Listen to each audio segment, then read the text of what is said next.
Pánico en Wall Street, fuerzas de paz.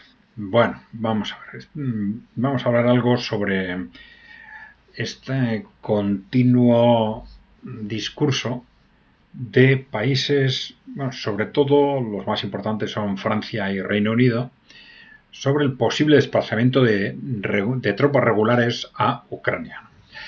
Vamos a ver lo que nos dice Miguel López de Castro.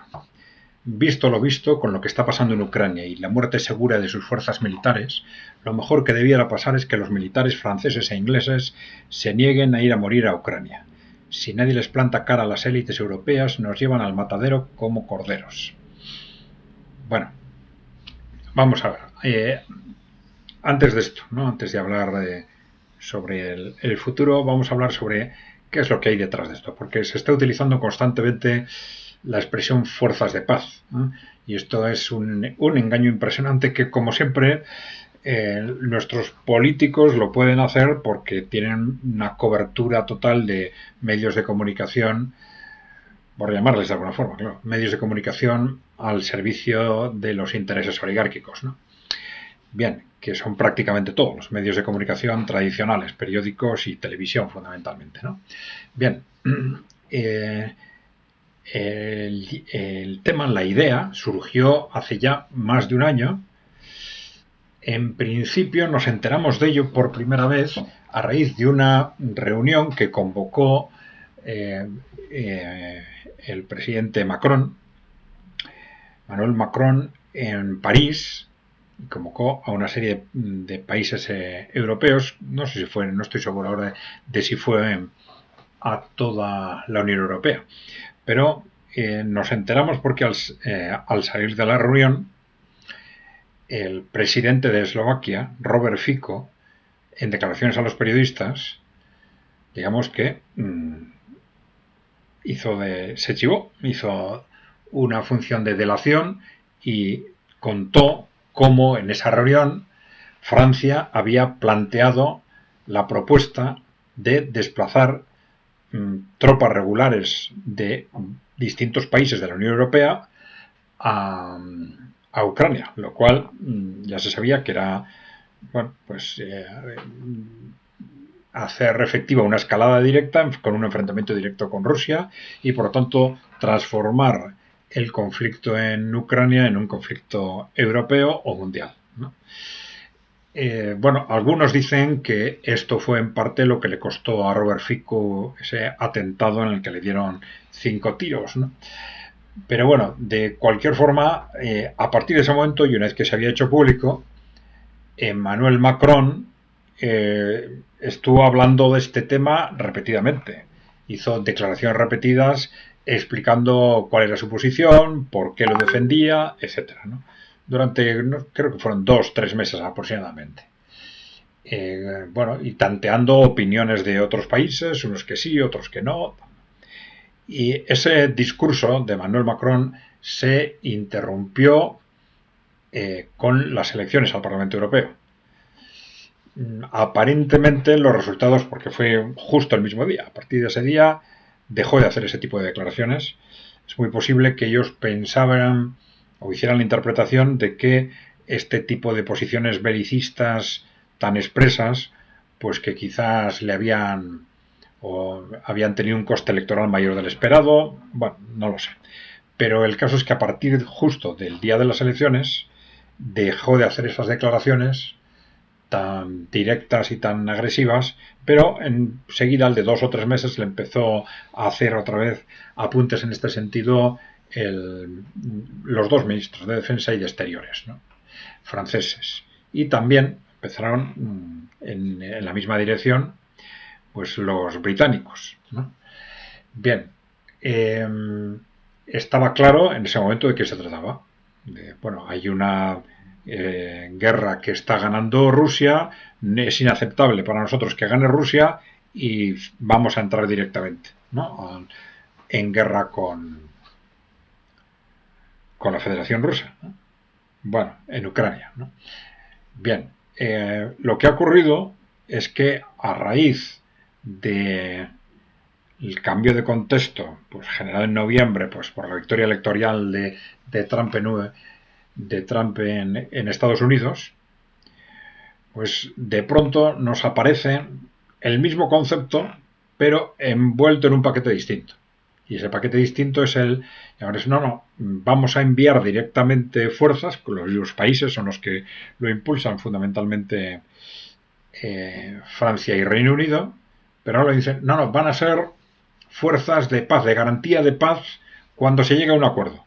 A veces lo dicen y a veces no, ¿no? Pero dan por supuesto como fuerzas de paz o fuerzas de garantía de la paz. Claro, esto no tenía ningún sentido. Esto es una forma de vender la misma mercancía, ya digo, con otra presentación, pero es absolutamente absurdo. ¿Por qué? Pues porque todavía no había, ni siquiera se había abierto ningún proceso de negociación, por lo tanto no se sabía ni si iba a haber o no acuerdo, ni si como consecuencia de ese acuerdo iba a haber o no necesidad de una fuerza de garantía de la paz, ni se había empezado a hablar, por supuesto, de quiénes podrían participar o qué tipo de fuerza sería necesaria, ¿no? Estaba claro que lo que estaban es preparando, seguían con esa idea de una intervención directa e intentando pues venderla a más países, ¿no?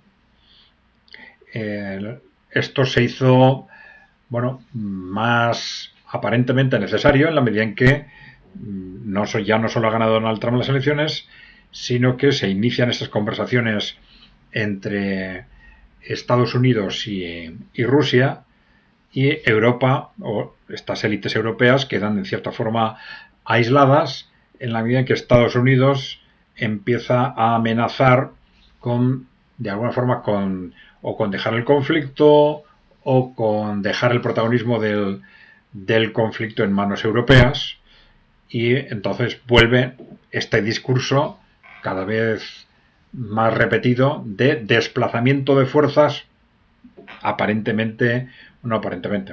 con la coletilla de paz, pero siempre haciendo referencia a desplazamiento de tropas regulares a Ucrania, ¿no? Claro, evidentemente Rusia ya dijo desde el primer momento que esto es entrar en guerra con nosotros, ¿no? Y que desde luego esas tropas las van a tratar como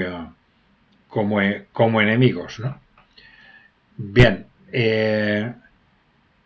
yo creo que esto es muy importante clarificarlo, ¿no? Porque continuamente se nos está intentando suavizar el concepto en base a introducir esa coletilla de fuerzas de paz cuando realmente no lo son, ¿no? Incluso ahora de lo que se está hablando es de la posibilidad de siempre se busca uno u otro pretexto para justificar esa intervención. Siempre tenemos la duda de si se van a atrever o no, porque ya hemos dicho más de una vez, ni Francia, ni Reino Unido, ni todos los países europeos de la OTAN juntos tienen capacidad militar para enfrentarse a Rusia.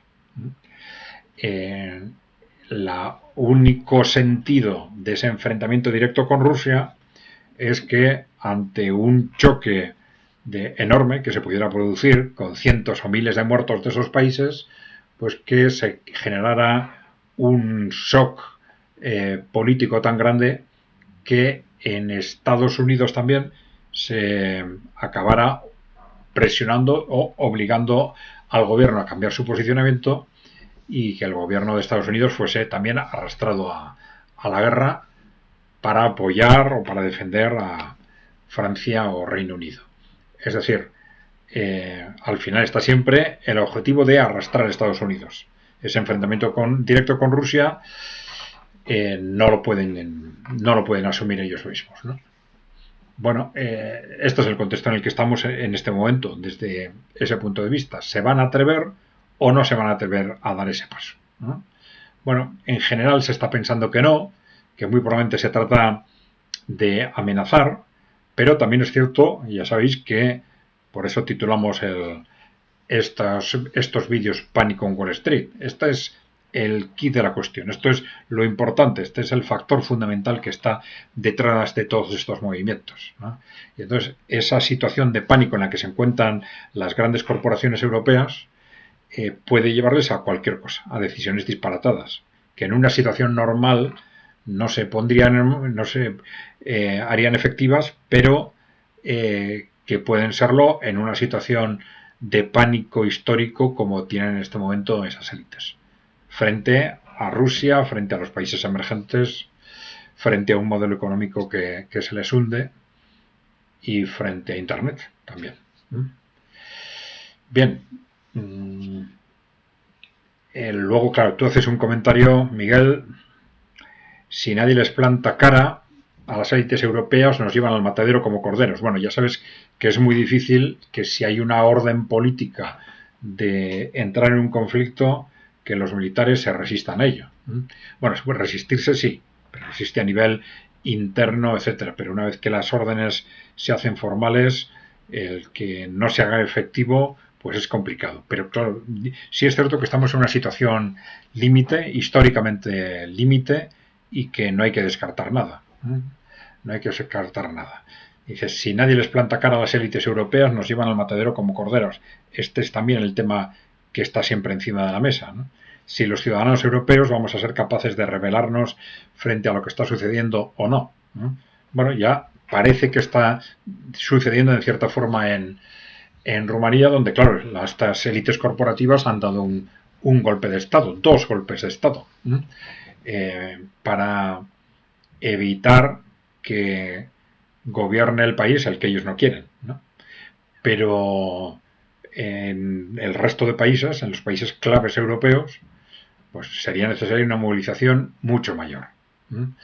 No digamos nada en países como España, donde no hay apenas opciones alternativas a esas posiciones belicistas, ¿no? Entonces, cuando no hay opciones organizativas de peso, pues es muy difícil que los ciudadanos se movilicen por sí mismos. Entonces lo que hay que hacer es o crear esas organizaciones cuando no existen, o alimentar las que ya han surgido. Bien. Dejarnos preguntas o comentarios y no os olvidéis de darle a la tecla de suscribirse si no estáis suscritos. Un saludo.